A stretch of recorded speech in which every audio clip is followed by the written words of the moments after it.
All right, well, good afternoon. Thank you for being here.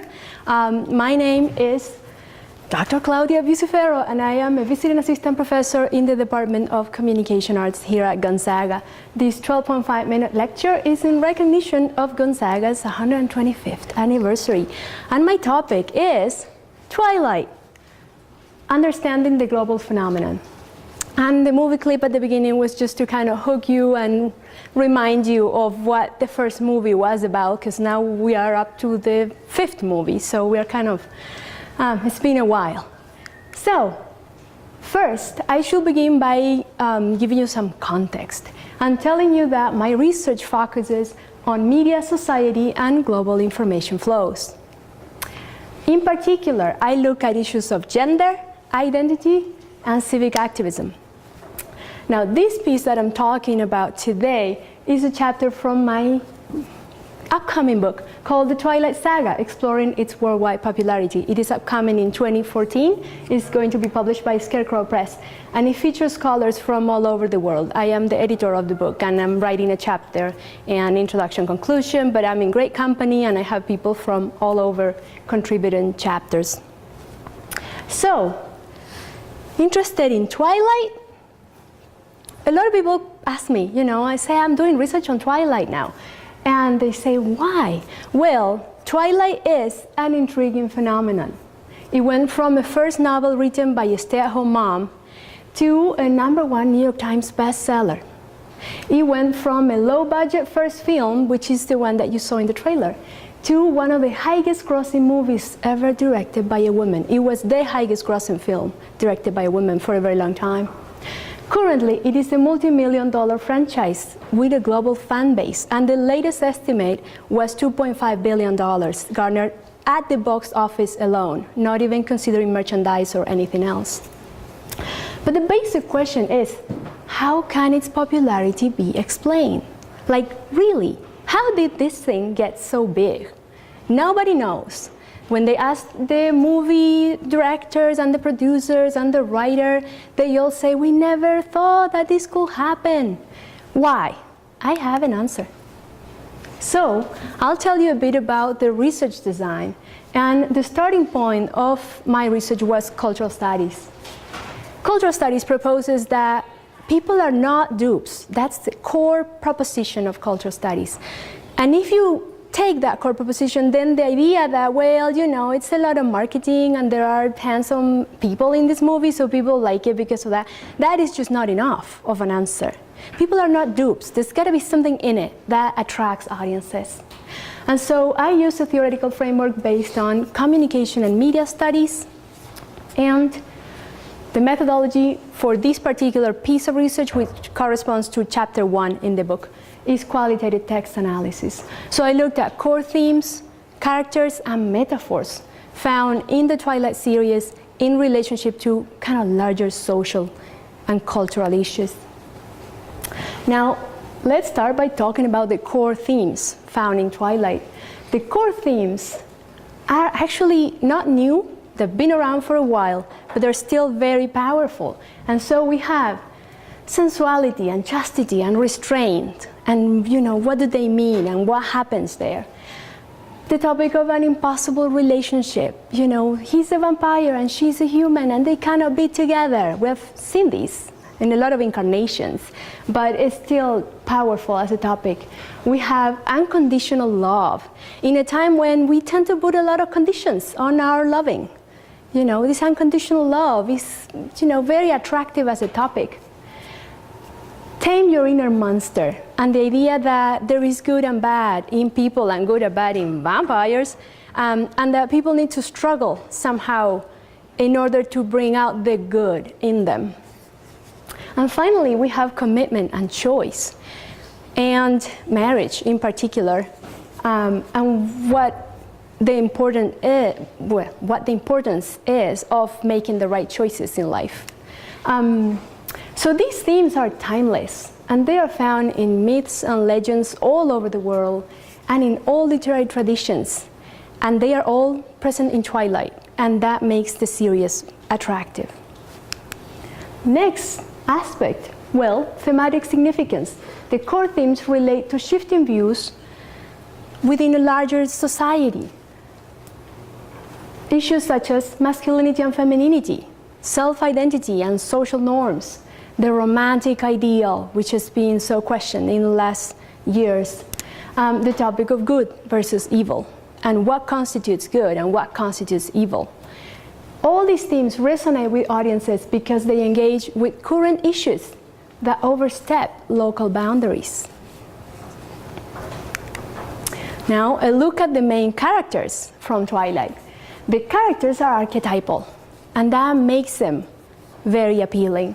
We have the troubled hero, who is Edward the vampire. We have the redeeming maiden, embodied by Bella, who eventually becomes a mother, and when she's a mother, she's no longer a maiden, so she's a selfless mother. And finally, we have the restless youth, who is Jacob the werewolf, who is very young and charismatic and attractive, but is not quite the hero. Now, when I was looking at archetypes, I went all the way back to Jung, because he wrote interesting stuff on archetypes. And so, according to him, archetypes are part of the collective unconscious of humankind and are cross-cultural. They get played out in particular instances, and people across the board relate to archetypes because they are so fundamentally tied to the human experience. Now, the characters' appeal in Twilight is also related to their struggles, the stuff that they have to deal with. And they are not perfect, which enables audience identification. Girls identify with Bella, and boys identify with either Jacob or Edward. There's actually a really funny video somewhere in YouTube that's called "I Wanna Be Edward Cullen," and it's done by boys who say he's so cool and I want to have everything that he has. So yeah, audience identification all over the place. Now, the characters deal with inner struggles and outside challenges. They are troubled characters, and all the issues that they deal with involve these: love, hate, knowledge and the power of knowledge, and trust, and fate, and whether fate exists, mortality versus immortality, and all these topics again appear in world mythology. This stuff is not new, but because it's not new and it's been around a long time, there's something really powerful in it. A postmodern twist found in Twilight is the importance of choice, which is, you know, kind of a keyword for feminist theory, but Bella is not really the typical feminist, and she struggles a lot with the idea of choice and making the right choices. Underlying metaphors found in Twilight. There are several giant overarching metaphors that actually have been identified within the field of marketing, and I do consulting for market research every once in a while.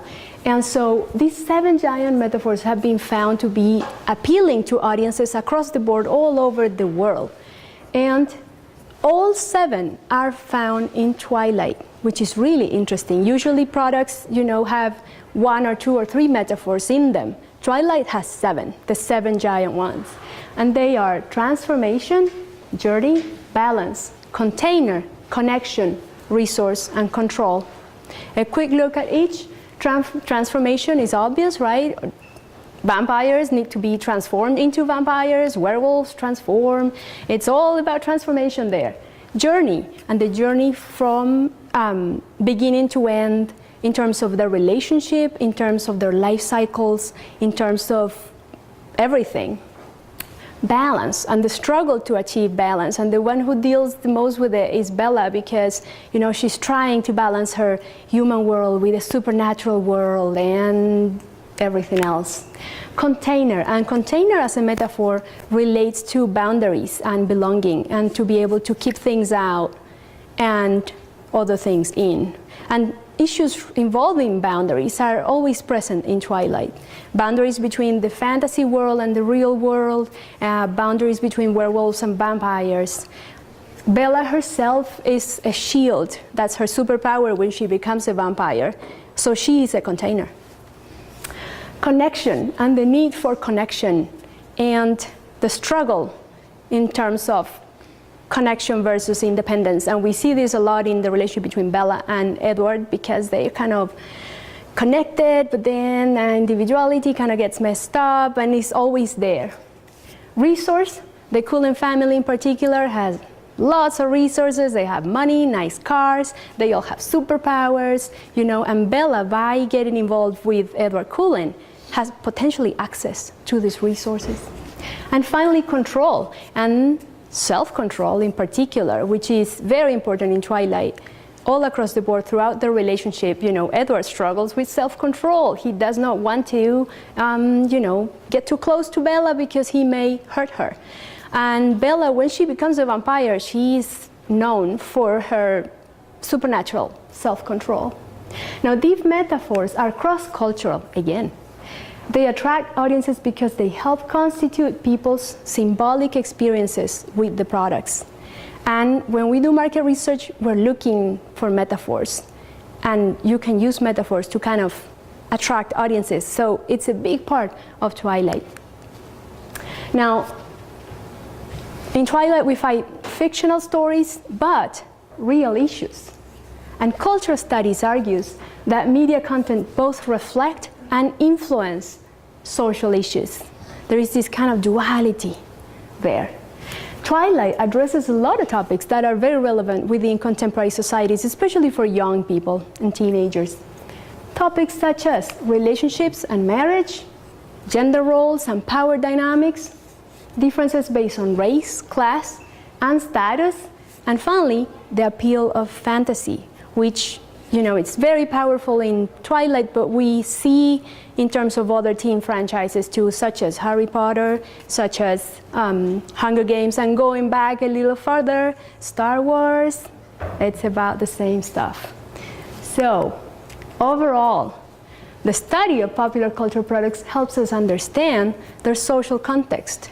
And so Twilight tells us quite a bit about what's going on today with young audiences, for example. What kind of issues are they dealing with?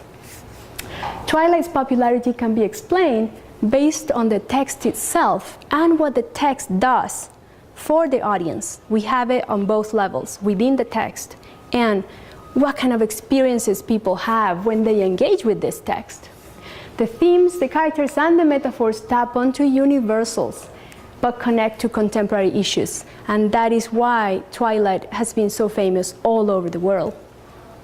Twilight captivates various audiences by means of a negotiation between old and new. A lot of the stuff that you find in it is not new, it's very old, but it's been around for a long time and it's still very powerful, and it gets kind of reworked and refurbished for a new generation.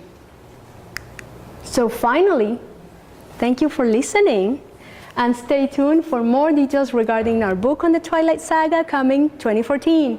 Happy anniversary, Gonzaga.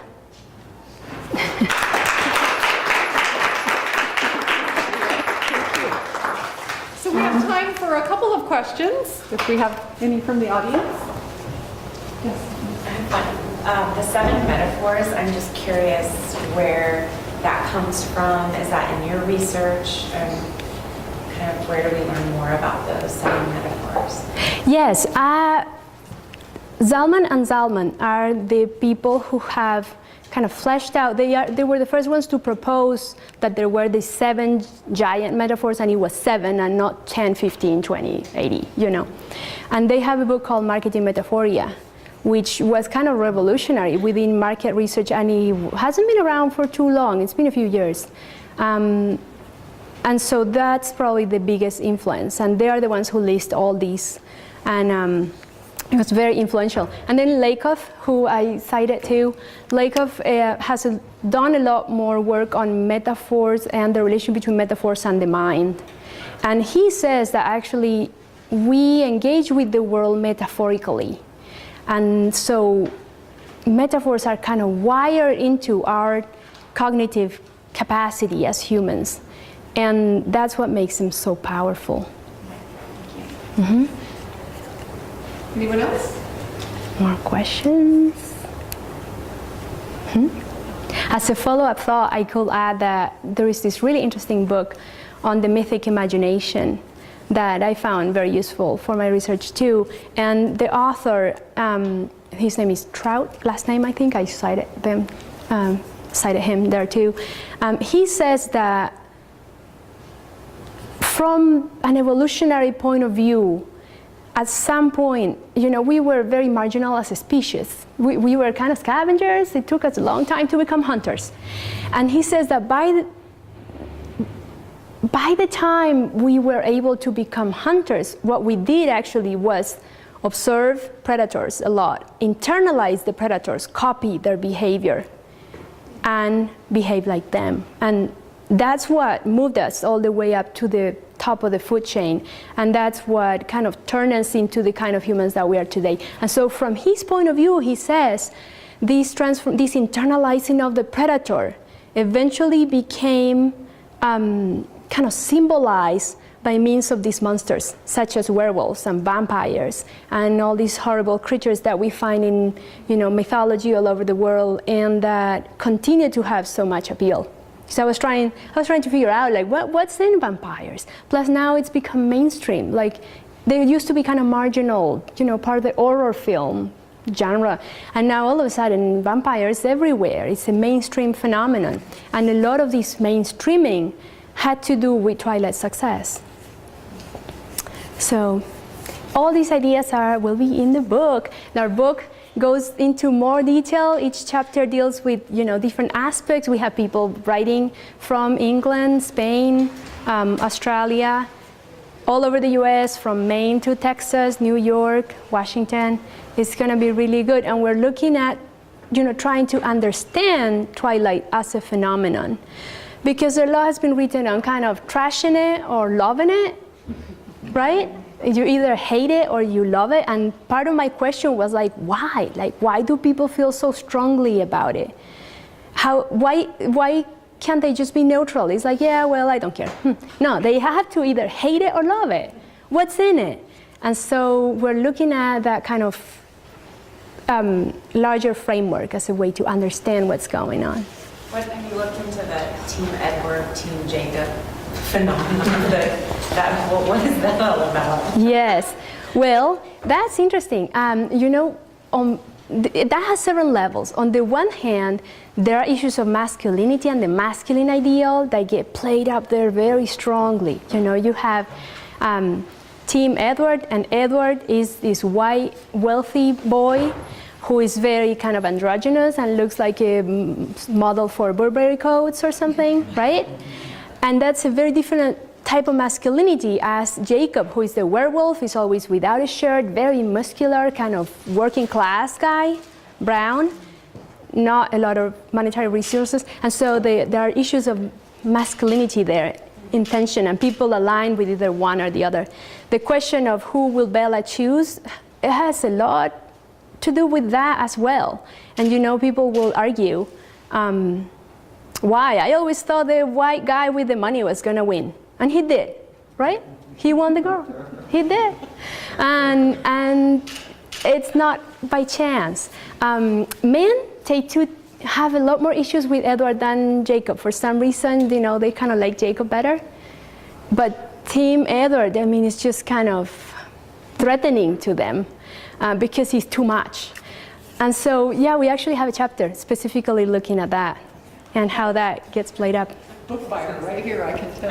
Yeah. I need to transition our microphone to the next feature. So thank you everyone for coming. Thank you so much.